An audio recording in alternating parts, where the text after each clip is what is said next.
আসসালামু আলাইকুম।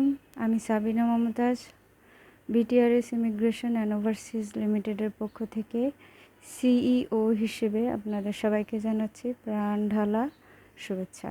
যারা আমাকে নিয়মিত দেখেছেন তাদের সবাইকে জানাচ্ছি আন্তরিক ধন্যবাদ।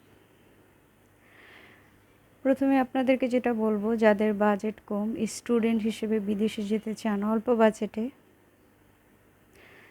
অর্থাৎ টাকার একটু কমে যেতে চাচ্ছেন, তাহলে তাদের জন্য ভালো হয় মাস্টার্স চুজ করাটা। কারণ অনার্স লেভেলে গেলে দেখা যায় ইন্টারমিডিয়েট খুব কম বয়স থাকে, আর গার্ডিয়ানরাও আর যেতে চায় না স্টুডেন্টদেরকে। সেক্ষেত্রে মাস্টার্সে 1 বছরের জন্য আপনারা গেলেন, তাহলে আপনাদের আর এই যে খরচটা সেটা কমে আসবে। আর অনার্সে তো আপনারা যেতেই পারেন। আরেকটা বিষয় সেটা হচ্ছে মালয়েশিয়াতে কিন্তু আইএলটিএস ছাড়াই যাওয়া যায় এবং খুব কম খরচে চায়নাতে যাওয়া যায়, মালয়েশিয়াতে যাওয়া যায়, ইউকেতেও খুব কম খরচে যাওয়া যায়, যেটা আপনার ইউরোপিয়ান কান্ট্রিতে অনেক বেশি খরচ।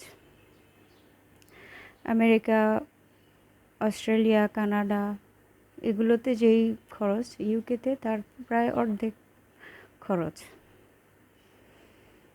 আর উন্নত দেশে যেতে চাইলে আপনার আইএলটিএস বেশি লাগবে, টাকা পয়সা বেশি লাগবে, ব্যাংক ব্যালেন্স স্টেবিলিটি দেখাতে হবে, আয়ের উৎস দেখাতে হবে, আপনার কম্পিটিশন বেশি, সেই জন্য আপনার সিজিপিএ বেশি থাকতে হবে, কোয়ালিফিকেশন বেশি থাকলে আরও ভালো, আইএলটিএসে বেশি নাম্বার পেতে হবে, আরও বিভিন্ন ক্রাইটেরিয়া আছে যা আমাদের সঙ্গে যোগাযোগ করলে আপনারা সহজেই জেনে নিতে পারবেন।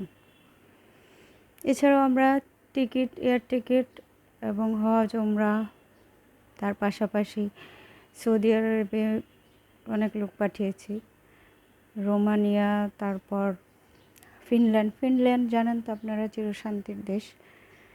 সেখানে যাওয়াটা ভালোই, খারাপ না।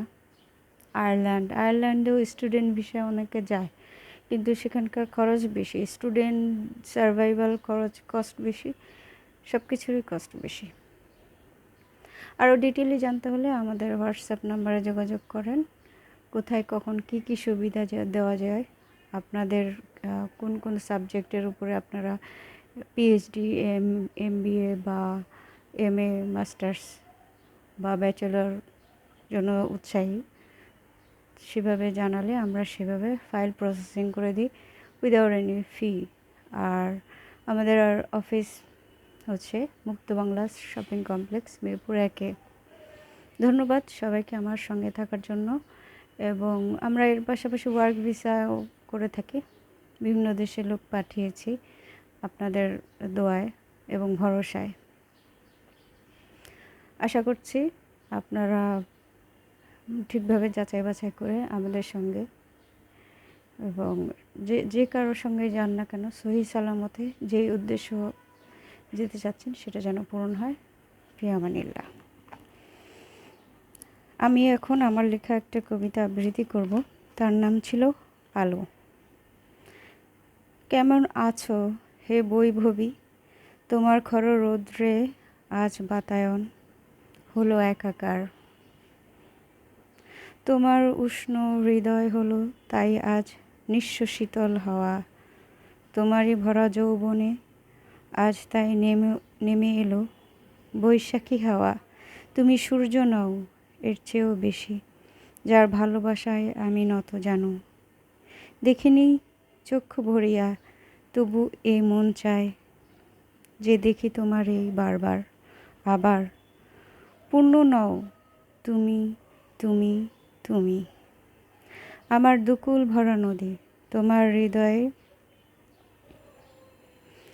হৃদয়ে কোটরে তাই নিয়ে দিও মোরে আজ। হে সান্ত্বনা, তুমি চিন্তিত নও, তুমি যেমনই এসেছিল এই ভবের তরে, তারেই লয়ে যেও ভাষায় আবার তোরে। হৃদয়ে যা ছিল আকাঙ্ক্ষা, যা ছিল পাওনা, তার নিজস্বতা নেই, তাই তুমি আজ অপরিচিত। হে পথিক, তুমি দাঁড়াও। তোমার নয়নে যে বসন্ত বাতাস বইছে, তার বাতায়নে আমার কি ঠাঁই নেই? তাই দেখিলাম ঝর্ণা হয়ে তুমি যে আমায় দিলে এক ফালি স্বর্ণকমল, তার আকাশ ছোঁয়া নিবন্ধ আমায় শুধু ডাকে, ভোরবেলাকার কুয়াশা নাও তুমি যে এমনই স্বপ্ন,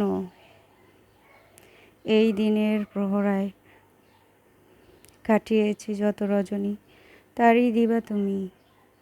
তাই এসো তোমার প্রাণের মাঝে মিলিয়ে প্রাণ, গেয়ে যায় ঝিরিঝিরি আলোয় অন্ধকারের মাঝে, যেথা চাঁদ হাসে আমায় নিয়ে, নিয়ে যাও তো, চলে যেও নীল সমুদ্রে, যার দেখা নাই, শুধু থামা ছিল দুফোঁটা অশ্রু, আজ তাও দিলেম।